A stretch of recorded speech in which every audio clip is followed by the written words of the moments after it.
ایک شخص جس کا نام رکانہ تھا، یہ بہت طاقتور بڑا پہلوان تھا، کیونکہ اس کے سامنے بڑے بڑے پہلوان لڑنے سے ڈرتے تھے، کوئی بھی اس کے سامنے آنے کے لیے تیار نہیں ہوتا تھا، تمام پہلوان گھبراتے تھے، کیونکہ رکانہ نامی شخص ایسا پہلوان تھا کہ اس نے کبھی کسی سے شکست نہیں کھائی تھی، کبھی کسی سے ہار نہیں کھائی تھی۔ ایک مرتبہ میری آقا علیہ الصلوۃ والسلام وادی اسلم میں تشریف لے گئے، جہاں یہ رکانہ پہلوان رہا کرتا تھا۔ یہ رکانہ پہلوان طاقت میں بھی بڑا زبردست تھا، اللہ رب العزت نے بڑی طاقت اسے عطا فرمائی تھی اور بہت مالدار تھا، کبھی کسی سے شکست نہیں کھائی۔ میری آقا صلی اللہ علیہ وآلہ وسلم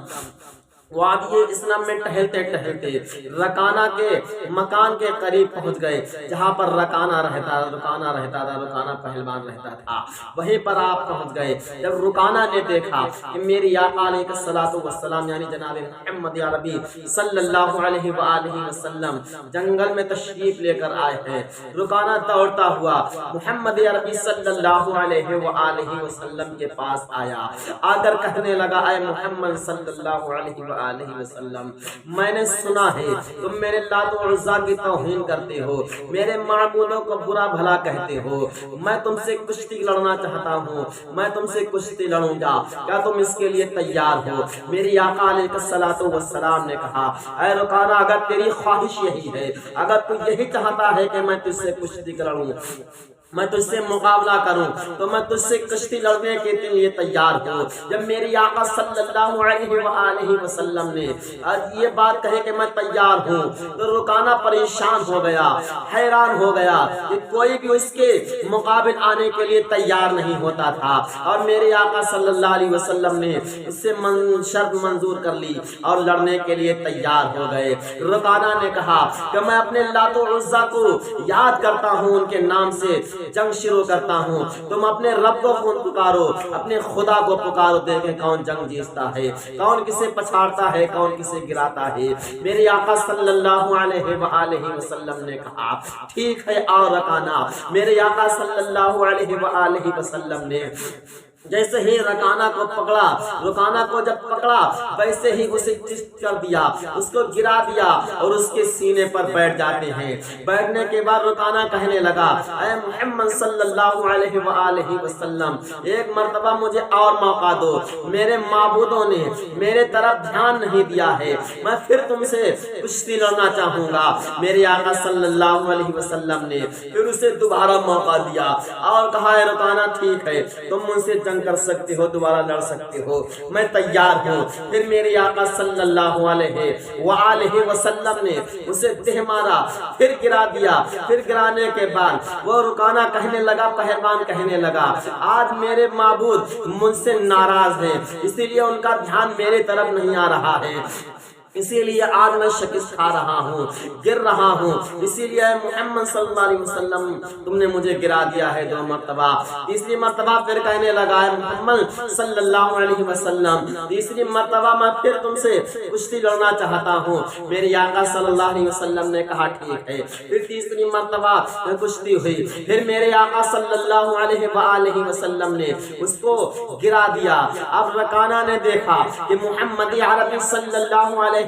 وآلہ وسلم نے مجھے 3 بار گرایا ہے، 3 بار مجھے شکست دی ہے، 3 بار میں محمد صلی اللہ علیہ وسلم سے مقابلہ ہار گیا ہوں۔ اب وہ رکانہ بڑا شرمندہ ہوا، شرمندہ ہو کر کہنے لگا، اے محمد صلی اللہ علیہ وآلہ وسلم، میری یہ بکریاں ہیں، یہ تم دیکھ رہے ہو، اس میں سے تم جتنی چاہے لے سکتے ہو، میری اجازت ہے، تم جتنی بکریاں لینا چاہتی ہو اس میں سے لے سکتی ہو۔ پیارے آقا صلی اللہ علیہ وآلہ وسلم نے ارشاد فرمایا، اے رکانہ، مجھے تمہاری بکریوں کی ضرورت نہیں ہے، مجھے تمہارے مال کی ضرورت نہیں ہے، مجھے تمہارے دولت کی ضرورت نہیں ہے، مجھے تمہاری کوئی دولت نہیں چاہیے ہے، اگر کچھ چاہیے ہے تو یہ چاہیے ہے کہ میں تمہیں اسلام کی دعوت دیتا ہوں، میں تم سے کہتا ہوں کہ تم اسلام میں داخل ہو جاؤ اور جہنم سے بچ جاؤ، جہنم کی مصیبت سے، جہنم کے عذاب سے،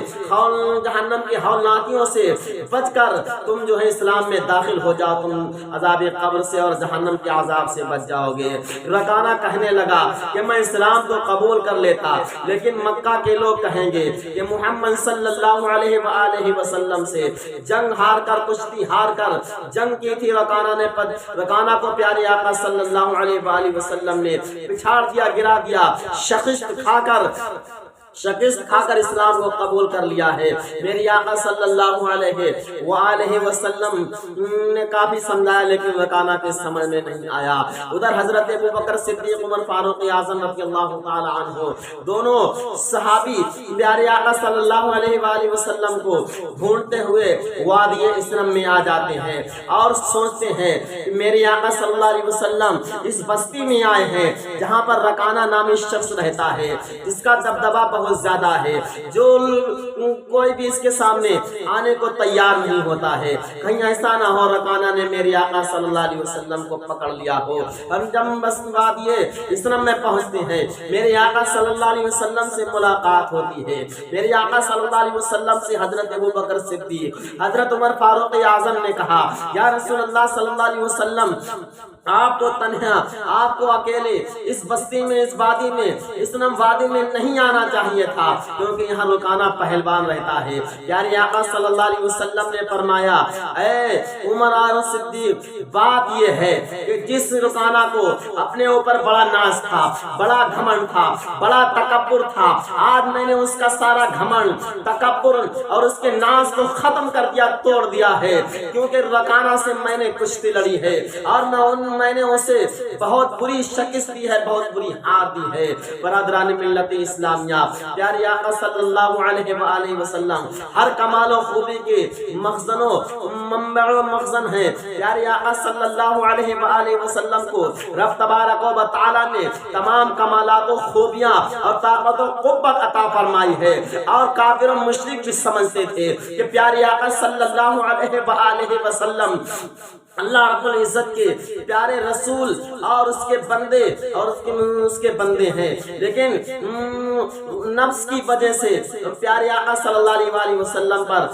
ایمان نہیں لائے تھے، کلمہ نہیں پڑھا تھا کہ لوگ کیا کہیں گے، مکے والے کیا کہیں گے، کہ پہلوان طاقتور ہوتے ہوئے بھی محمد صلی اللہ علیہ وآلہ وسلم سے شکست کھا کر اسلام میں داخل ہو گئے۔ ان